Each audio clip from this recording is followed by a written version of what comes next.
ঝটপট হাত এগিয়ে দেয় রাহিতা। আলতোভাবে ওর হাত ধরে এক এক করে চুড়ি পরিয়ে দেয় স্বপ্নীল। যদিও সে জানে এটা রাহিতার হবে, কেননা সকালে কবজি ধরে সে রাহিতার হাতের মাপ নিয়েছিল, সে অনুযায়ী চুড়ি কিনেছে। তবু রাহিতাকে নিজ হাতে চুড়ি পরানোর জন্য এটা বাহানা মাত্র আর কি। বাহ, এটা তো একদম আমার হাতের মাপে ঠিক হয়েছে। আন্দাজে হলেও একদম সঠিক জিনিস এনেছেন আপনি। চুড়িগুলো আমি আন্দাজে আনিনি রাহি, জেনে বুঝেই নিজ হাতে বেছে এনেছি তোমার জন্য। মনে মনে কথাটা বলে বোকা মেয়েটার এমন খুশি হওয়া দেখে হাসে স্বপ্নীল নিজেও। এদিকে নিজের রেশমি চুড়ির রিনিঝিনি আওয়াজ তুলে দুহাত নাড়িয়ে স্বপ্নীলের দিক চেয়ে কথা বলছে রাহিতা। কিন্তু স্বপ্নীলের সেদিকে কান নেই। আপাতত ওর সম্পূর্ণ মনোযোগ রাহিতার চুড়ি ভরা হাতের দিকে। রাহিতার তুলতে থাকা এলোমেলো চুড়িগুলো সাথে যেন ওর এলোমেলো হৃদয়ও যেন কাঁপছে। হলুদের স্টেজে বসে আছে কোণে, ওকে এক এক করে হলুদ লাগিয়ে দিচ্ছে সবাই। বিবাহিতরা জোড়ায় জোড়ায় আসছে, হলুদ লাগিয়ে কনেকে খাইয়ে দিচ্ছে, একই সাথে ছবি তুলেও যাচ্ছে। ব্যতিক্রম হলো না স্বপ্নীল রাহিতার সাথেও। দুজন একত্রে পাশাপাশি স্টেজে বসলো কোণে অর্থাৎ নীতির পাশে। পালাক্রমে হলুদ লাগিয়ে ছবি টবি তুলে তারপর নামলো স্টেজ থেকে। ওদের পালা শেষ হতে না হতেই সিঙ্গেল কাজিনরা সব চলে এলো স্টেজের কাছে। সবাই মিলে একত্রে হামলা করে হলুদ লাগিয়ে দিল তাদের বোনকে। দীপ্ত যাওয়ার সময় স্বপ্নিলকেও টেনে নিয়ে গেছে। রাহিতাকে যেতে বললে সে হাসি মুখে মানা করে, বরং ওদের সব ভাই বোনের এমন মুহূর্ত দেখে আনন্দ নেওয়াই পছন্দ করলো সে। এক একজন হলুদ লাগিয়ে ভূত বানিয়ে দিয়েছে বউকে, সেই সাথে একে অপরকে লাগানো তো আছেই। ক্যামেরাম্যানও বেশ উৎসাহ নিয়ে ভিডিও করছিল সবটা। দূর থেকে এসব দেখে হাসছিল রাহিতা। হঠাৎ ক্যামেরাম্যানকে দেখে তারও মাথায় এলো মুহূর্তটা ক্যামেরাবন্দি করার। যা ভাবা সেই কাজ, ফোন বের করে সবার ভিডিও করছিল সে। এরই মাঝে রাহিতার চোখ আটকে গেল ভাই বোনদের সাথে হাসতে থাকা স্বপ্নীলের দিকে। যে স্বপ্নীলের ঠোঁটে 1 মাস আগেও হাসির ধারা ছোঁয়ারও বাইরে ছিল, সে স্বপ্নীলকে এখন প্রায়শই হাসতে দেখা যায়, যে হাসিতে প্রতিনিয়ত মন প্রাণ জুড়িয়ে যায় রাহিতার। স্বপ্নীলের হাসি দেখে হাসি ছড়িয়ে গেল রাহিতার ঠোঁটেও। আরো সবাইকে ছাড়িয়ে ক্যামেরা জুম করে ছবি তুলল শুধুমাত্র স্বপ্নীলের হাস্যোজ্জ্বল মুখের। আর কেউ দেখার আগেই টুপ করে চুমু দিয়ে সে ছবির ওপর।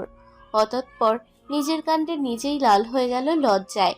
মনে মনে ভাবল, স্বপ্নীল কি কখনো বুঝবে না রাহিতার মনে ওর জন্য লুকিয়ে থাকা সুপ্ত অনুভূতির কথা? কেন ওর চোখের দিক তাকিয়ে স্বপ্নীল নিজের জন্য প্রবাহিত ভালোবাসার নদী দেখতে পায় না? কবে বুঝবে সে? কবে আসবে সেই দিন? আর কবে হলুদ শেষে বাড়ির মেহমান খাওয়া দাওয়া করে প্রস্থান করলে বাড়ির লোকেরা একসাথে খেতে বসলো। স্বপ্নীলের পাশে রাহিতা বসেছে, ওদের সামনে দিলারা বেগম। দীপ্ত ওর তার মা নিজ দায়িত্বে সার্ভ করছে সকলকে। অন্য কাউকে কিছুই করতে দিচ্ছেন না তারা। খাবার দাবার নেওয়ার মাঝেই টেবিলের এক প্রান্তে চিংড়ির আইটেম দেখে রাহিতা নিজ দায়িত্বে অ্যাভয়েড করছিল ওটাকে। বাকি খাবার নিজের মতো নিয়ে এটা সেটা নিয়ে খাচ্ছিল চুপচাপ। সেদিকে হঠাৎ চোখ পড়ল স্বপ্নীলের মামির। তিনি বেশ কয়েকবার রাহিতাকে সাধলেন। রাহিতা হাসি মুখে অ্যালার্জির কথা বলে মানা করলো, তবুও স্বপ্নীলের মামি দম নিলেন না। ভাবলেন নতুন বউ হয়তো লজ্জা পেয়ে চিংড়ি নিতে চাইছে না, নয়তো এই সুস্বাদু খাবার কেউ ছাড়ে।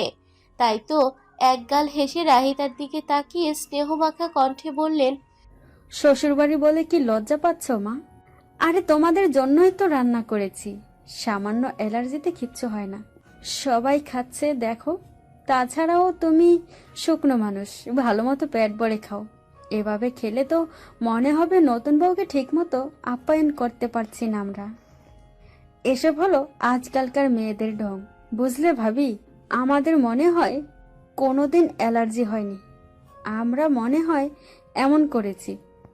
রাহিতাকে খানিকটা খোঁটা মেরেই স্বপ্নীলের মামির উদ্দেশ্যে কথাটা বললেন সীমা বেগম। স্বপ্নীল চুপচাপ খাচ্ছিল আর সবার কথা শুনছিল শুধু। এবার আর চুপ থাকতে পারে না, মামির উদ্দেশ্যে বলে, রাহিতা সত্যি চিংড়ি খেতে পারে না মামি, ওকে দিও না। আমি একদিন না জেনে ওকে খাইয়েছিলাম, তারপর অ্যালার্জিতে খারাপ অবস্থা হয়েছিল ওর। চিংড়ি ছাড়া বাকি সব খাবে তো, আমি দেখছি। তুমি যাও, বাকিদের দেখো, এত কিছু ভেবো না তো। স্বপ্নিলের কথায় মাথা নাড়িয়ে রাজি হলেন মামি।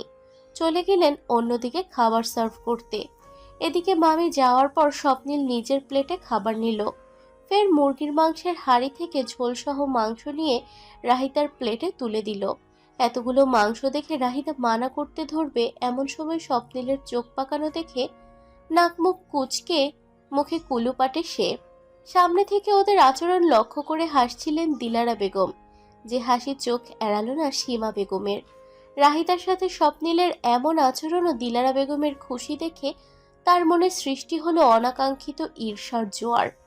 চোখ ভরা হিংসা নিয়ে মুখে তাচ্ছিল্যের হাসি এঁটে অনেকটা উচ্চস্বরে বললেন, আজকালকার ছেলে মেয়েদের মধ্যে লজ্জাই নাই দেখছি। সবার সামনে আদিজ্ঞতা শুরু করে দেয়। আশেপাশে বড়রা বসে আছে, তারা যে দেখছে এ বিষয়ে কোনো হুঁশজ্ঞান নেই। যত সব। ওনার কথায় খেতে থাকা হাত থেমে গেল রাহিতার। এক মুহূর্ত তাকালো তাদের থেকে খানিকটা দূরে টেবিলের অপর প্রান্তে বসা সীমা বেগমের দিকে। কথাটা যে তিনি পরোক্ষভাবে তাদের দুজনকে মিন করে বলেছেন বুঝতে অসুবিধা হলো না তার। অতঃপর চোখ ফিরিয়ে তাকালো নিজের পাশে বসে স্বপ্নিলের দিকে, যে আপাতত শক্ত চোয়ালে চুপচাপ খাবার ধরে আছে মুখে। স্বপ্নিলের রাগ সম্পর্কে ধারণা থাকায় রাহিতা বুঝল এ মুহূর্তে ওকে থামানো উচিত, নয়তো ভরা টেবিলে মানুষের সামনে একটা বিশ্রী ব্যাপার ঘটে যাবে। স্বপ্নিল কিছু বলবে তার আগেই ওর উরুতে বাম হাত রাখে রাহিতা। কিছুটা থেমে ডান পাশে তাকায় স্বপ্নিল। রাহিতার চোখের ইশারায় অনুনয়, কোনো সিন ক্রিয়েট করতে মানা করে বিনা ভাষায়। স্বপ্নিলের মন গলে। মাথা ঘুরিয়ে সামনে তাকাতেই ফের চোখ পড়ে নিজের মায়ের দিকে। উনিও মাথা নাড়িয়ে কিছু বলতে নিষেধ করছেন ওকে। মনে মনে স্বপ্নিল খানিকটা বিরক্ত হয় মা ও রাহিতার ওপর। কেন তারা ওকে থামাতে চাইছে সে বুঝছে না। তাদের তো কোনো দোষ নেই, তবু কেন তারা সব শুনবে? দ্বিধাগ্রস্ত স্বপ্নিল হতাশায় একটি দীর্ঘশ্বাস ফেলে। ধীরে সুস্থে নিজের খাওয়া শেষ করে হাত ধুতে চলে যায়। মায়ের সাথে সবাইকে খাবার সার্ভ করছিল দীপ্ত। এরই মাঝে সে এসে হুট করে সীমা বেগমের পাতে গরুর মাংস তুলে দেয়। বলা বাহুল্য ওনার হাই কোলেস্ট্রল থাকায় তিনি বরাবর রেড মিট জাতীয় খাবার এড়িয়ে চলেন। এ ব্যাপারে দীপ্তর মা জানতেন, তাই তিনি তাকে মাছ, মুরগি ও অন্যান্য খাবার বেড়ে গেছেন। এ দীপ্তটা কোত্থেকে উড়ে এসে তার পাতে গরুর মাংস দিল ভেবে পান না সীমা বেগম। নিমিষেই বেজায় চটে যান দীপ্তর উপর। বাজখাই কণ্ঠে বলেন, এটা কি করলে দীপ্ত? এত বড় ধামড়া ছেলে হয়েও অথচ এ কাণ্ডজ্ঞান নেই যে হাই প্রেশারের রোগীকে গরুর মাংস খাওয়াতে চাস? এটা খেলে আমার কি অবস্থা হবে ভাবতে পারছিস একবারও? সরি ফুপি, আমি ভুলে গিয়েছিলাম তোমার প্রেশারের কথা। কিন্তু একদিন খেলেই কিবা কি, প্রেশার বাড়লে ওষুধ খেয়ে নিও, না হয় পরে। নিজে থেকে অসুখ বাদিয়ে তারপর ওষুধ খাবো, এই বুদ্ধি দিচ্ছিস আমায়? আচ্ছা নিয়ে যা এ খাবার, আমার খাওয়া হয়ে গেছে। কথাগুলো বলতে বলতে টেবিলে গুছিয়ে উঠেছেন সীমা বেগম। এমন সময় টিস্যু দিয়ে হাত মুছতে মুছতে টেবিলে ফিরে আসে স্বপ্নিল।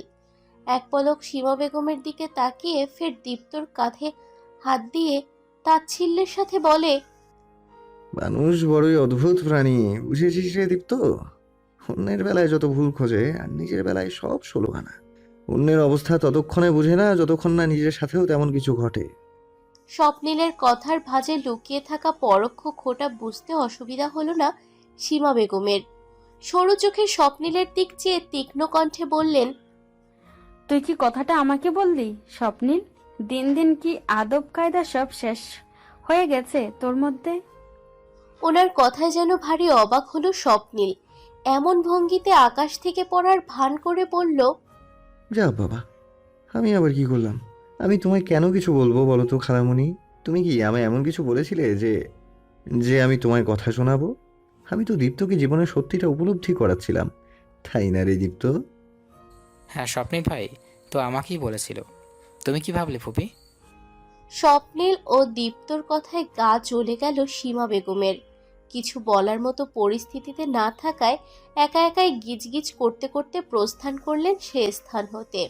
এখন প্রায় ফাঁকা খাবার টেবিল। বাড়ির মানুষও তেমন নেই বললেই চলে। দিলারা বেগম ও রাহিতাও হাত ধুয়ে চলে এসেছেন ইতিমধ্যে।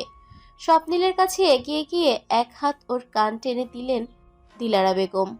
ছেলের দিক চোখ তাকিয়ে হতাশ কণ্ঠে বললেন, স্বভাব যাবে না তোর, তাই না? কেউ কিছু বললেই তাকে কথা শোনাতে হবে।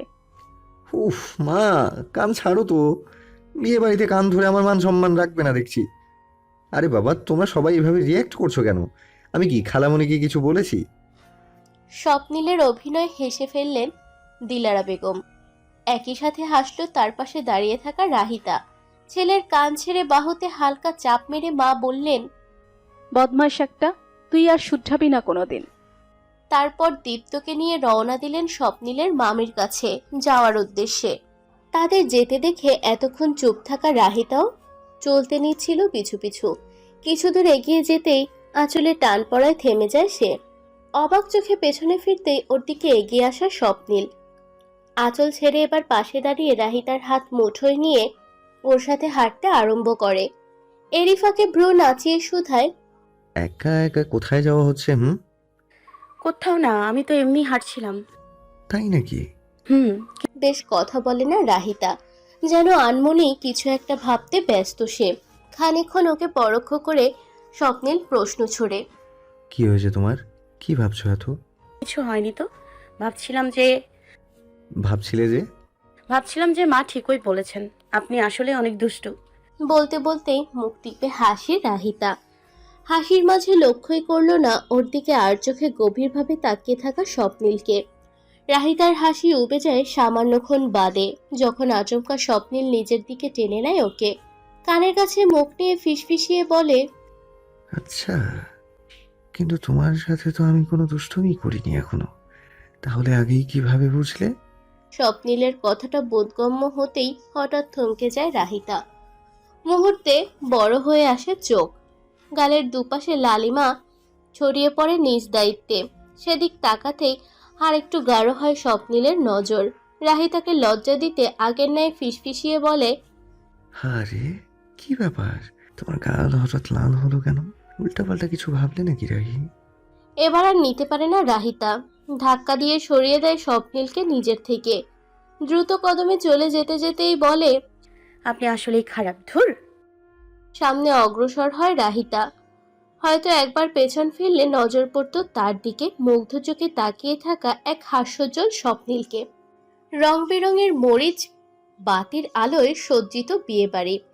চারদিকে মানুষের ভিড়, দম ফেলার বিন্দুমাত্র অবকাশ নেই যেন কোথাও। একটু পরে শুরু হবে বিয়ের অনুষ্ঠান। বরযাত্রী এসে যাবে যে কোনো মুহূর্তে। শেষ মুহূর্তে সবকিছুর তদারকিতে ব্যস্ত গুরুজনেরা, পাছে কোনো কিছুর কমতি না রয়ে যায় কোথাও।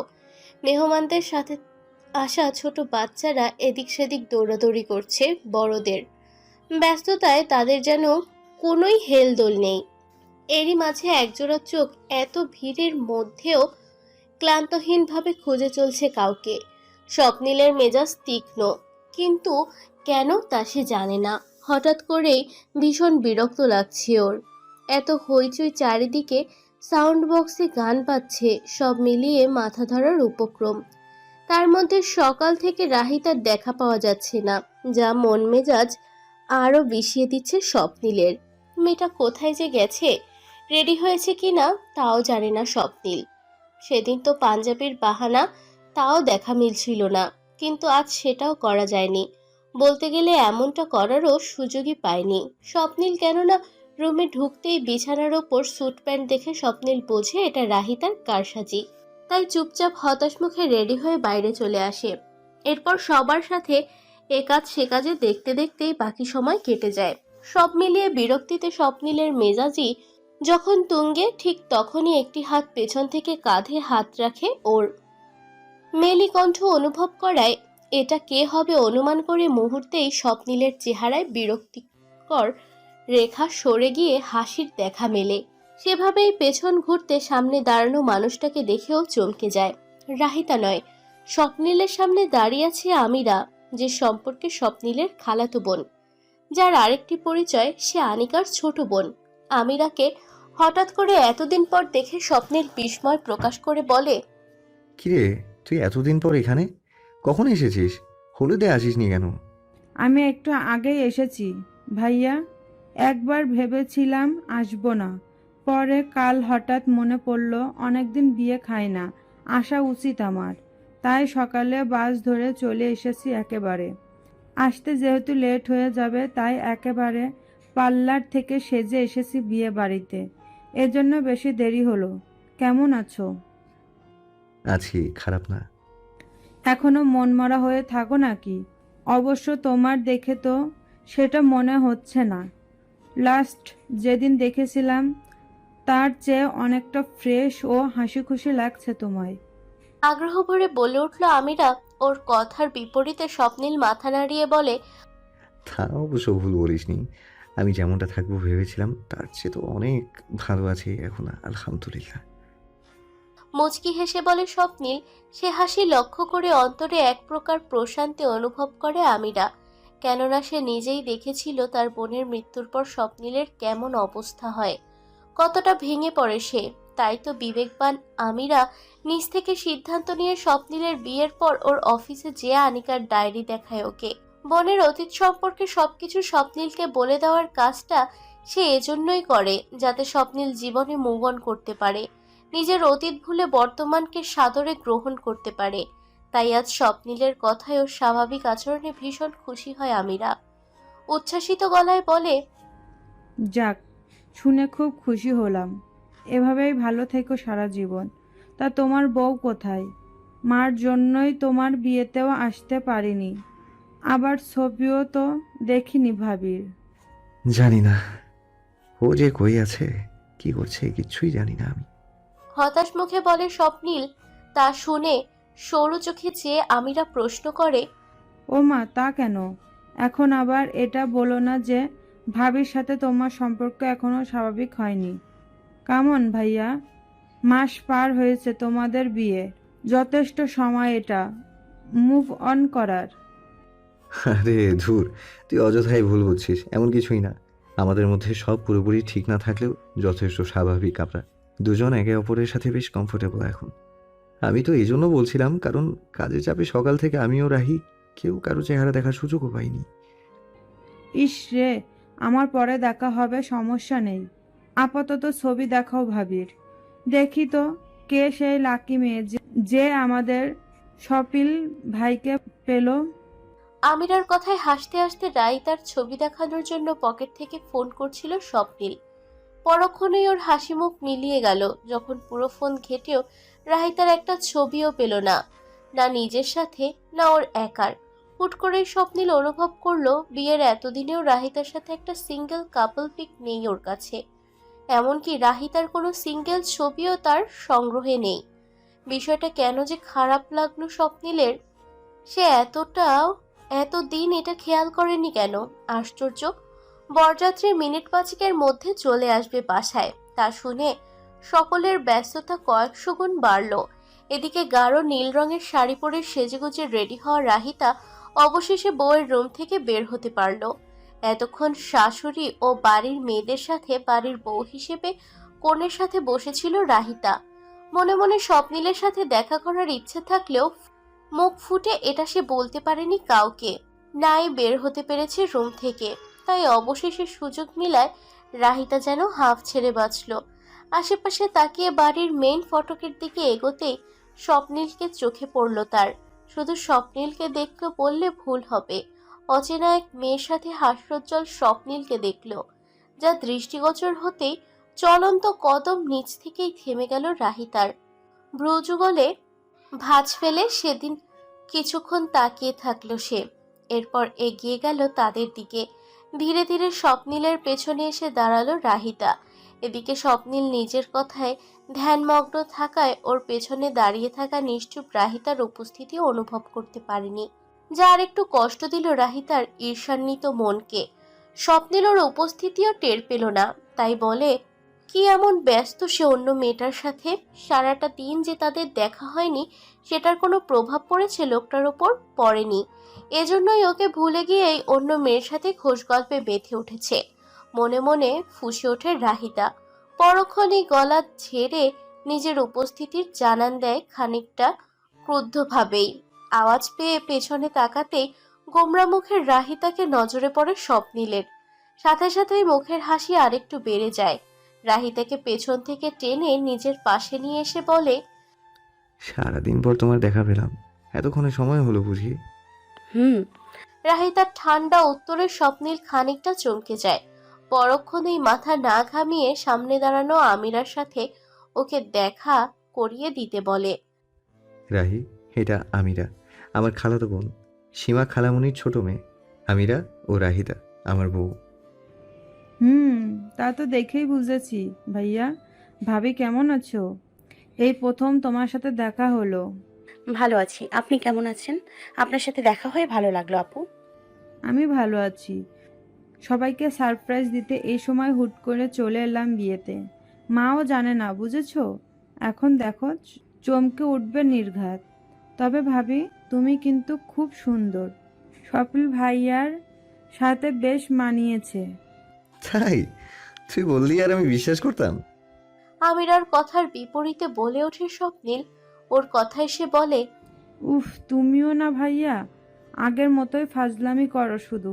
আচ্ছা দাঁড়াও, তোমাদের একটা ছবি তুলে দিই, তারপর দেখো। আমিরার কথায় স্বপ্নিল মনে মনে কুটিল হাসে।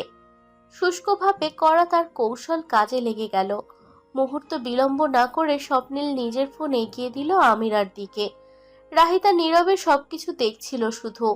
পোজ দেওয়ার জন্য স্বপ্নিল রাহিতার দিকে তাকালেও সে নিজের জায়গায় দাঁড়িয়ে আগেরকার ন্যায় ভোঁতা মুখে দাঁড়িয়ে আছে সামনের দিকে। এবার স্বপ্নিল হুট করে রাহিতার বাহু টেনে নিজের সাথে মিশিয়ে নিল। কিঞ্চিত বিস্ময়ে রাহিতা তাকাতেই বলল, কি এভাবে তাকাচ্ছ কেন? ছবি তো মানুষ এভাবেই তুলে। তুমি এত দূরে দাঁড়িয়ে থাকলে তো এক ফ্রেমে আঁটবো না আমরা। কাছে এসো বোকামে। স্বপ্নিলের মাথায় হতভম্ব। রাহিতা কি রিয়াকশন দিবে ভেবে পাচ্ছে না। মানুষের সামনে এরকম নির্লজ্জ কথাবার্তা কে বলে? অদ্ভুত। রাহিতার চেহারা দেখেও স্বপ্নিলের কথায় হেসে ফেলল সামনে দাঁড়িয়ে থাকা আমিরা। হাসতে হাসতে বলল, ভাইয়া, তুমি আর বদলাবে না, তাই তো? ইস, রাহিতা ভাবি লজ্জা পাচ্ছে দেখো। তোর ভাবির প্রতিদিনের রুটিন বিনা কারণে লজ্জা পাওয়া, এটা নতুন কিছু না। এই আপনি চুপ করবেন? দাঁতে দাঁত চেপে বলে রাহিতা। ওর মনে স্বপ্নিলের প্রতি একটা চাপা রাগ রয়েই গেল। এতক্ষণ একবারও ওর খোঁজ না নেওয়ার জন্য যা এই মুহূর্তে আমিরার সামনে প্রকাশ করল না সে। এদিকে রাহিতার কথায় সে হেসে ফেলল স্বপ্নিল ও আমিরা। অতঃপর স্বপ্নিল ভদ্র ছেলের ন্যায় রাহিতাকেও কাছে নিয়ে ওকে ধরে পোজ দেয়। রাহিতাও ছবির খাতিরে হাসি মুখে ক্যামেরায় তাকায়। দুজন হাসি মুখে দুজনের দিকে তাকিয়ে ঠিক যেন একটা পারফেক্ট কাপল মনে হচ্ছে তাদের। আমিরাও সুযোগ বুঝে ক্যামেরায় ক্লিক করে ফটাফট। মুহূর্তেই ক্যামেরা বন্দী হয় কিছু দুজনের একত্রে কিছু ছবি। ফোন হাতে নিয়ে কিছুক্ষণ দুজনের ছবি দেখে আমিরা হঠাৎ আবেগপ্রবণ কণ্ঠে বলে, আসলে তোমাদের মেড ফর ইজ আদার মনে হচ্ছে। হয়তো তোমার সাথে স্বপ্নিল ভাইয়ার জুটি লেখা ছিল, এর জন্যই এভাবে তুমি ভাইয়াকে পেলে। ভাবি, যে জায়গায় আজ আমার বোনের থাকার কথা ছিল, কিন্তু সে জায়গায় কখনো তার ছিলই না। এর জন্যই তার হওয়ার আগে সে আমাকে ছেড়ে চলে গেছে। ওর কথায় খানিকটা খারাপ লাগে রাহিতার। মেয়েটার হয়তো কষ্ট লাগছে নিজের বোনের কথা মনে হওয়ায়, কিন্তু একই সাথে আমিরার প্রতি মুগ্ধ হয় সে। কতটা সাবলীলভাবেই না সে ভাগ্যকে মেনে নিয়েছে নির্দ্বিধায়, যেটা তার মা সীমা বেগম করতে পারেনি। মা মেয়ে তবু তাদের মধ্যে কত পার্থক্য। ভাবুক রাহিতা মুখ খুলে আর কিছু বলবে, সে মুহূর্তে বরপক্ষ চলে আসার ওর কথা অপূর্ণ থেকে গেল। সে চটচলতি সবার সাথে গেটের দিকে চলল। স্বপ্নিল ও রাহিতার পিছু পিছু যাবে এমন সময় আমিরা পেছন থেকে বলল, ভাবির কি কোনো কিছু নিয়ে মন খারাপ ভাইয়া? দেখো, মনে হলো কেন জানি। তোরও মনে হয়েছে? আমিও তাই ভাবছিলাম। কি যে হলো ওর, হঠাৎ বুঝলাম না। কথা বলতে হবে রাহিতার সাথে, কিন্তু সুযোগই পাচ্ছি না খুব একটা। এটাই হলো কথা। আচ্ছা, একটা কথা, মা কি এখানে সিন ক্রিয়েট করেছে? ভাবিকে বা তোমার কোনো কথা শুনিয়েছে? আমিরার কথায় দীর্ঘশ্বাস ছাড়ে স্বপ্নিল। মাথা নাড়িয়ে বিষাদ সুরে বলে, খালামণিকে তুই চিনিস না? সে কি ছেড়ে দেবে? আমাকে বললে না হয় আমি শুনতাম, কিন্তু রাহিতার তো দোষ নেই কোথাও। তবুও তিনি রাহিতাকেই সুযোগ পেলে খোঁটা দেয়। স্বপ্নীলের কথা শুনে শ্বাস ফেলে আমিরা। সে জানতো নির্ঘাত তার মা এমন কিছু করবে। মূলত এজন্যই সে এসেছিল এখানে কি হচ্ছে তা দেখতে। আর স্বপ্নীল রাহিতাকে দেখে যা বোঝার সে বুঝে গেছে। এখন থেকে মায়ের ওপর খেয়াল রাখবে সে। ওর ভাবনার মাঝে স্বপ্নীল চলে যেতে যেতে বলে, তোর সাথে পরে কথা বলবো, এখন বরযাত্রীদের আপ্যায়ন করতে হবে, আয়। বরপক্ষের আপ্যায়নে কোনো কমতি রাখা হয়নি। সবকিছু সুন্দরভাবে পরিচালনা হয়েছে। বিয়ে পড়ানো ও খাওয়া দাওয়ার কার্যক্রম শেষে এখন বিদায়ের প্রস্তুতি চলছে। স্বপ্নীল ভীষণ ব্যস্ত। এদিক সেদিক ফোন নিয়ে ছুটছে মামাদের সাথে। কাজের ব্যস্ততায় রাহিতা নিজেও স্বপ্নীলের জন্য মনে চেপে রাখা শুষ্ক রাগ ভুলে গিয়ে ছুটতে লাগলো। তেমন ভাবে বাপের বাড়ি থেকে ফোন আসায় সে চলে গেল বাড়ির পেছনটার দিকটায়, যেখানে কোলাহল নেই একদমই। সবাই বাসার ভেতরেই ব্যস্ত। কথা শেষ করে কয়েক কদম এগোতেই হঠাৎ সীমা বেগমের কণ্ঠ কানে এলো তার। এই মেয়ে শোনো, আমায় বলছিলেন খালামণি? তুমি ছাড়া এখানে আর কেউ আছে যাকে বলবো? আজব মেয়ে তো। চোখ পাকিয়ে প্রশ্ন করে সীমা বেগম। তার কথার বিপরীতে রাহিতা মুচকি হেসে বলে, আমার নাম রাহিতা। নাম ধরে না ডাকলে কিভাবে বুঝবো কাকে ডাকছিলেন, তাই বললাম। রাহিতার কথায় চোখ সরু হয়ে আসে সীমা বেগমের। তার মনে উড়ে এসে জুড়ে বসা মেয়েটার এত স্পর্ধা দেখে নিমিষেই রেগে কেঁপে ওঠে তনুমন। হিসিয়ে বলেন, এই মেয়ে, তোমার কি লজ্জা করে না এত কিছুর পরেও এভাবে আমার সাথে কথা বলতে? অবশ্য আমিও বা কাকে বলছি? লজ্জা থাকলে তুমি এভাবে চলাফেরাই করতেই না। সবকিছু জেনে শুনেও আমার সামনে এমন দাম্ভিকতা দেখাতে না। মহিলার এহেন কথায় মনে মনে বেশ কষ্ট পায় রাহিতা। একটা মানুষ কি করে নিজ শোকে এতটাই পাগল হয় যে বারবার সামনের জনকে অপমান করার জন্য মুখিয়ে থাকে? রাহিতা ভেবে পায় না। কষ্টে দুচোখে পানি আসতে চায়, কিন্তু সে আসতে দেয় না। ভাবে এবার তাকে একটা উচিত জবাব দিতেই হবে, নয়তো আর যে কটা দিন আছে এখানে শান্তিতে থাকতে পারবে না সে। দ্বিধা ছেড়ে রাহিতা এবার বলে, খালামণি, আপনি আমার শাশুড়ি মায়ের বোন বলেই আপনার সম্মানার্থে কিছু বলিনি এ কয়দিন। তবুও যদি আপনার কাছে মনে হয় আমি আপনাকে দাম্ভিকতা দেখাচ্ছি, তবে আমার কিছুই বলা নেই। এখানে আসার পর থেকে একই বিষয় নিয়ে পড়ে আছেন আপনি। আমি জানি আপনার কষ্ট হয় আমায় দেখলে। হয়তো আমায় যতবার দেখেন ততবারই নিজের মেয়ের কথা মনে হয়ে খারাপ লাগে আপনার। কিন্তু তাই বলে বারবার এভাবে আমায় কথা শোনানোর কি মানে হয়? আমি তো আপনার কোনো ক্ষতি করিনি, তাই না? আনিকা আপুর সাথে যেটা হয়েছে সেটা একটা অ্যাক্সিডেন্ট ছিল। এটাতে আমার কোনো হাত ছিল কি? আমি তো তার যাওয়ার পরেই স্বপ্নীলের জীবনে এসেছি। একটু থেমে গেলে রাহিতা এক পলক চেয়ে দেখল সীমা বেগমের মুখভঙ্গি, অথচ তার মুখ নির্বিকার। একটু নিঃশ্বাস নিয়ে সে আবারও বলে, আর একটা কথা হচ্ছে, ওনাকে বিয়ের আগে আমি জানতামও না তার জীবনে কোনো অতীত ছিল। আনিকা আপুর মৃত্যুর ব্যাপারটাও আমাদের বিয়ের পরেই জানতে পারি। সব শুনে আমার নিজেরও ভীষণ খারাপ লাগে, কিন্তু জীবন তো কারোর জন্য থেমে থাকে না, তাই না খালামণি?